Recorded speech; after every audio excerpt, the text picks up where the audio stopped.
আসসালামু আলাইকুম। এখন শুনবেন সংবাদ শিরোনাম। কার্যক্রম নিষিদ্ধ আওয়ামী লীগের আগামীকালের কর্মসূচি ঘিরে উদ্বেগ উৎকণ্ঠা, আগুন ও ককটেলের ভয় দেখিয়ে ফিরে আসার চেষ্টা, নাশকতা ঠেকাতে সতর্ক আইন শৃঙ্খলা বাহিনী। রাজধানীতে বাসে আগুন, ককটেল বিস্ফোরণ, সন্দেহভাজন দেখলেই গ্রেফতারের সিদ্ধান্ত। আটককৃতদের বেশিরভাগই নিষিদ্ধ আওয়ামী লীগ কর্মী। ভারতে বসে অস্থিতিশীলতা তৈরির চেষ্টা করছেন শেখ হাসিনা। অভিযোগ, মির্জা ফখরুলের নোট অফ ডিসেন্ট সহ সনদ বাস্তবায়ন চায় বিএনপি। জুলাই সনদের আইনি ভিত্তি ছাড়া কোনো নির্বাচন নয়। নয়াপল্টনে ৮ দলের সমাবেশে জামায়াত আমির। নভেম্বরে গণভোট না হলে আন্দোলনের হুঁশিয়ারি। পদে না থেকেও বিএনপির মনোনয়ন পেয়ে চমক দেখালেন খুলনার নজরুল ইসলাম মঞ্জু। আদর্শের জয় বলছেন জনপ্রিয় এই নেতা। আসসালামু আলাইকুম। এতক্ষণ দেখছিলেন সংবাদ শিরোনাম, এখন দেখবেন বিস্তারিত। ঢাকা যেন উদ্বেগ আর উৎকণ্ঠার নগরী। ১৩ই নভেম্বর আওয়ামী লীগের লকডাউন কর্মসূচি ঘিরে শঙ্কায় রাজধানীবাসী। গত কয়েকদিন ধরে বিভিন্ন স্থানে বাসে অগ্নিসংযোগ ও ককটেল বিস্ফোরণের ঘটনায় আতঙ্ক আরও বেড়েছে। রাজপথে নাশকতা ঠেকাতে আইনশৃঙ্খলা বাহিনীর পাশাপাশি সতর্ক অবস্থানে রাজনৈতিক দলের নেতারাও। কেউ বলছে এটা নিছক শোডাউন, কেউ বলছে ফিরে আসার চেষ্টা। বাসে আগুন আর ককটেলের ভয় দেখিয়ে আওয়ামী লীগ তাদের অস্তিত্ব জানান দিতে যাচ্ছে। একের পর এক বাসে আগুন, ককটেল বিস্ফোরণ। গত কয়েকদিন ধরেই চলছে এমন পরিস্থিতি, যার বলি ময়মনসিংহের সেই ঘুমন্ত বাস চালক জুলহাস মিয়া।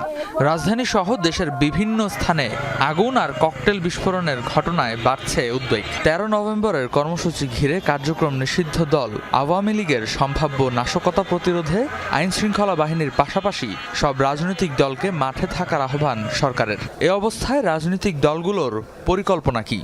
স্বরাষ্ট্র উপদেষ্টার প্রেস কনফারেন্স দেখেছি এবং তার আহ্বানের প্রতি শ্রদ্ধা আছে, কিন্তু তার আগেই আমাদের সাংগঠনিকভাবে আমাদের যে অবস্থান বা আমাদের সাংগঠনিকভাবে প্রস্তুতি ছিল এবং সেই সাথে আমাদের তো এমনিতে দৈনন্দিন কার্যক্রমও থাকে, সেই জায়গা থেকে আমাদের একটা সমাবেশ করারও পরিকল্পনা আছে। দেশের জনগণ যখন প্রতিরোধ করবে তখন সাথে সবাই থাকবে। জনগণ তো সবাইকে নিয়ে জনগণ, এখানে কোনো রাজনৈতিক দলকে আলাদাভাবে ট্রিট করার দরকার নাই। আমি মনে করি জনগণের সেটাকে প্রতিরোধ করবে, স্বতঃস্ফূর্তভাবে প্রতিরোধ করবে। দেশের জানমাল রক্ষার স্বার্থে আমরা রাজপথে থাকব, সরকারকে সহযোগিতা করব এবং এই ধরনের নাশকতার ব্যাপারে আমরা দাঁত ভাঙার জবাব দেওয়ার জন্য প্রস্তুত আছি। এই রাজনৈতিক দলগুলোর মধ্যে যদি নিজেরা বেশি বিরোধে জড়িয়ে পড়েন, তখন কিন্তু একটা জায়গা তৈরি হবে যেখানে আবার অন্তর্ঘাতের যারা করতে চায় তারা সুযোগ পেয়ে যাবে। সেই জায়গাটা খেয়াল রাখা দরকার। রাজধানীর পুরান ঢাকার সূত্রাপুরে মালঞ্চ পরিবহনের একটি যাত্রীবাহী বাসে আগুন দিয়েছে দুর্বৃত্তরা, তবে এই ঘটনায় কেউ হতাহত হয়নি। মঙ্গলবার সন্ধ্যা ৬টায় সূত্রাপুর ফায়ার সার্ভিসের গেটের সামনে বাসটিতে আগুন দেয়। ফায়ার সার্ভিসের সদস্যরা ১০ মিনিটের মধ্যে আগুন নিভিয়ে ফেলে। এদিকে রাজধানীর ধানমন্ডির আন্তর্জাতিক অপরাধ ট্রাইব্যুনালের তদন্ত সংস্থার অফিসের সামনে ককটেল বিস্ফোরণ ঘটায় দুর্বৃত্তরা। এসব ঘটনায় কাউকে আটক করতে পারেনি পুলিশ। অস্ত্রধারী সন্ত্রাসী দেখা মাত্র ব্রাশ ফায়ার করার নির্দেশ দিয়েছেন Chittagong metropolitan police commissioner Hasib Aziz. মঙ্গলবার দুপুরে সিএমপির সব থানা ফাঁড়িতে দায়িত্বরত সহ সকল পুলিশ সদস্যদের বেতার বার্তা কমিশনার মৌখিকভাবে এই নির্দেশনা দেয়। এই নির্দেশনা শুধু কথার মধ্যে সীমাবদ্ধ থাকবে না বলেও হুঁশিয়ারি দেন তিনি। কমিশনার জানান, ২০২৪ সালের ৬, ৭ ও ৮ আগস্ট চট্টগ্রাম শহরে বিভিন্ন থানা থেকে পুলিশের অস্ত্র লুট হয়েছে। অনেক অস্ত্র বাইরে চলে গেছে। এসব অস্ত্র সন্ত্রাসীদের কাছে আছে কিনা বা অপরাধমূলক কাজে ব্যবহার হচ্ছে কিনা সে বিষয়ে পুলিশ নিশ্চিত নয়। এই প্রেক্ষাপটে অস্ত্রধারী সন্ত্রাসী দেখলে গুলি করার নির্দেশনা দেওয়া হয়েছে বলে জানান তিনি। জুলাই সনদ না মানলে ২৬ সালে কোনো নির্বাচন হবে না, এমন মন্তব্য করেছেন জামায়াত ইসলামীর আমির ডাক্তার শফিকুর রহমান। মঙ্গলবার পল্টন মোড়ে ৭ দল আয়োজিত মহাসমাবেশে এই মন্তব্য করেন তিনি। বলেন, জুলাই সনদের আইনি ভিত্তি ছাড়া দেশে কোনো নির্বাচন হবে না। সমাবেশে নভেম্বরে গণভোটের দাবিতে কঠোর আন্দোলনের হুঁশিয়ারি দেন ৮ দলের নেতারা। জামায়াত ইসলামী সহ সমমনা ৮ দলের মহাসমাবেশ। ৫ দফা দাবিতে যুগপথ আন্দোলন করে আসছে দলগুলো। মঙ্গলবার দুপুরের আগেই পল্টনের সমাবেশে যোগ দিতে দলে দলে আসতে থাকেন নেতাকর্মীরা।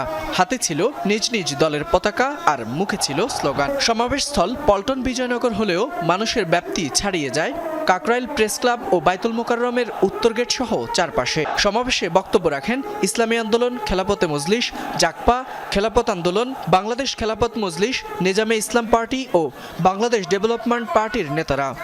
আপনারা আবার নতুন ফ্যাসিবাদ কায়েম করতে চান সংবিধানের দোহাই দিয়ে। বাংলাদেশের জনগণ এই ষড়যন্ত্র বাংলার মাটিতে হতে দিবে না। সমাবেশে জামায়াতের আমির ডক্টর শফিকুর রহমান বলেন, সংখ্যাগরিষ্ঠ দল যা বলবে সেটা মেনে নেওয়াই গণতন্ত্র। জুলাই সনদের আইনি ভিত্তি ছাড়া কোনো নির্বাচন হবে না বলেও হুঁশিয়ারি দেন তিনি। জুলাই বিপ্লবকে স্বীকৃতি দিতে হবে। যারা জুলাই বিপ্লব মানবেন না তাদের জন্য 26 সালের কোনো নির্বাচন নাই। 26 নির্বাচন দেখতে হলে আগে জুলাই বিপ্লবের স্বীকৃতি লাগবে। আর জুলাই বিপ্লবের স্বীকৃতি দিতে হলে জুলাই সনদের আইনি ভিত্তি দিতেই হবে। এই আইনি ভিত্তি ছাড়া কোনো নির্বাচন অনুষ্ঠান হওয়ার কোনো সম্ভাবনা নেই। দাবি আদায়ে 8 দলের নতুন কর্মসূচি শিগগিরই ঘোষণা হবে বলে জানান জামায়াতের আমির। রাজনৈতিক দলগুলোর মতানৈক্য এখনো কাটেনি। রাজপথে ফ্যাসিবাদ বিরোধী ঐক্যের বিভাজন দৃশ্যমান। এমন বাস্তবতায় আবারও নভেম্বরের মধ্যেই গণভোটের দাবিতে শক্তিমত্তার প্রদর্শন করল জামায়াত ইসলামী সহ 8 দল। যে কোনো মূল্যে দাবি আদায়ের ঘোষণা দিয়ে আন্দোলন আরও তীব্রতর করার হুঁশিয়ারি দলগুলোর নেতাদের। ফয়সাল মাহমুদ, যমুনা নিউজ, ঢাকা। শেখ হাসিনা ভারতে বসে গাড়ি পোড়ানো ও লকডাউনের ডাক দিয়ে দেশে অস্থিতিশীলতা তৈরির ষড়যন্ত্র করছে। দেশবিরোধী চক্রান্তের অভিযোগে তাকে আর দেশে ফিরতে দেওয়া হবে না বলে হুঁশিয়ারি দিয়েছেন বিএনপি মহাসচিব মির্জা ফখরুল ইসলাম আলমগীর। মঙ্গলবার দুপুরে ঠাকুরগাঁওয়ের সদর উপজেলার বড়গাঁও ইউনিয়নের লক্ষ্মীরহাট উচ্চ বিদ্যালয় মাঠে মতবিনিময় সভায় অংশ নেন তিনি। এ সময় বিএনপি মহাসচিব বলেন, শেখ হাসিনা একজন সন্ত্রাসী।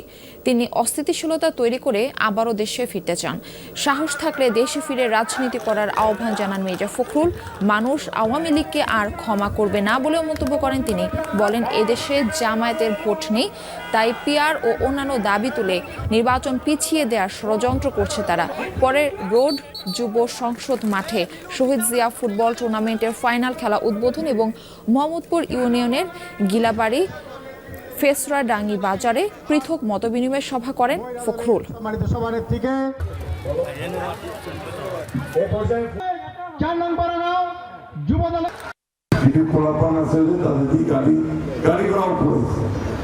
এখন এই গাড়ি ঘোড়া যারা এইভাবে পুরাবে তারা দেশের সম্পদ নষ্ট করবে, আর যে দিল্লিতে আরামে বসে থাকবে তাকে কি আমরা এই দেশে আসতে দিব?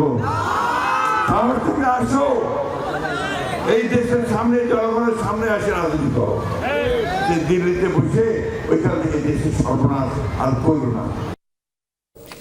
জুলাই স্বাক্ষরিত জুলাই সনদের বাইরে যে কোনো সিদ্ধান্তের দায় অন্তর্বর্তী সরকারের। নোট অব ডিসেন্ট সহ সনদের বাইরে সরকারের কোনো সিদ্ধান্ত মানতে বাধ্য নয় স্বাক্ষরকারী কোনো দল। বিএনপির এই স্পষ্ট অবস্থান জানিয়েছে দলটির সর্বোচ্চ নীতি নির্ধারণী ফোরাম স্থায়ী কমিটি। গুলশানের চেয়ারপারসনের কার্যালয়ে সংবাদ সম্মেলনে স্থায়ী কমিটির সদস্য ডক্টর খন্দকার মোশাররফ হোসেন বলেন, যারা নির্বাচনে অংশ নিতে পারছে না